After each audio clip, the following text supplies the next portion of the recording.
बिस्मिल्लाहिर्रहमानिर्रहीम। अस्सलाम वालेकुम। हैज़ से फ़ारग होकर ये इस्तेमाल करें, इंशाअल्लाह अमल ज़रूर ठहर जाएगा। आज का नुस्खा ख़वातीन के लिए बहुत ही अहम है। अगर ख़वातीन को हमल नहीं ठहरता तो ये नुस्खा बनाकर इस्तेमाल करें, इंशाअल्लाह हमल ज़रूर ठहर जाएगा। दूसरी ये नुस्खे की ख़ास बात ये है, ये नुस्खा सिर्फ़ दो चीज़ों पर मुश्तमिल है और बनाने में बहुत ही आसान। तो इंशाअल्लाह ताला ये नुस्खा बनाकर इस्तेमाल करें तो जल्द हमल ठहर जाएगा। तो नुस्खा आप नोट कर लें। आपने सिर्फ दो चीज़ें लेनी हैं। आपने फटकड़ी लेनी है, फटकड़ी आपने सफ़ेद लेनी है।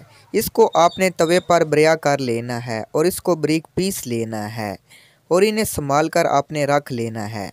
जब औरत हैज़ से फ़ारग हो तो ये आपने साफ़ूफ़ 3 माशा की मकदार में दही में मिलाकर खाना है। ये आपने नुस्खा लगातार 3 दिन इस्तेमाल करना है और 3 दिन के बाद आपने हमबिस्तरी करनी है। तो इंशाअल्लाह ताला जल्दी हमल ठहर जाएगा।